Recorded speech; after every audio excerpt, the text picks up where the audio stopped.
From the White House in the office of the President of the United States, we present an address by Dwight D. Eisenhower. This is the farewell address for President Eisenhower, whose 8 years as chief executive come to an end at noon Friday. Mr. Eisenhower has chosen this time for his final speech. Ladies and gentlemen, the President of the United States. Good evening, my fellow Americans. A vital element in keeping the peace is our military establishment. Our arms must be mighty, ready for instant action, so that no potential aggressor may be tempted to risk his own destruction. Our military organization today bears little relation to that known of any of my predecessors in peacetime, or indeed by the fighting men of World War II or Korea. Until the latest of our world conflicts, the United States had no armaments industry.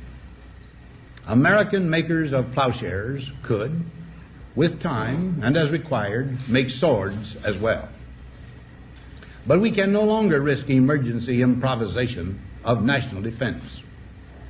We have been compelled to create a permanent armaments industry of vast proportions. Added to this, 3.5 million men and women are directly engaged in the defense establishment. We annually spend on military security alone more than the net income of all United States corporations. Now, this conjunction of an immense military establishment and a large arms industry is new in the American experience.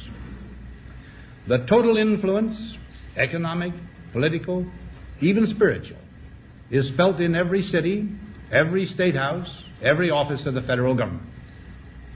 We recognize the imperative need for this development, yet we must not fail to comprehend its grave implications. Our toil, resources, and livelihood are all involved. So is the very structure of our society.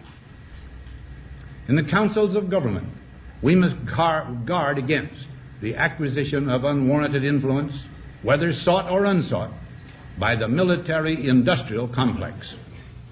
The potential for the disastrous rise of misplaced power exists and will persist. We must never let the weight of this combination endanger our liberties or democratic processes. We should take nothing for granted. Only an alert and knowledgeable citizenry can compel the proper meshing of the huge industrial and military machinery of defense with our peaceful methods and goals, so that security and liberty may prosper together.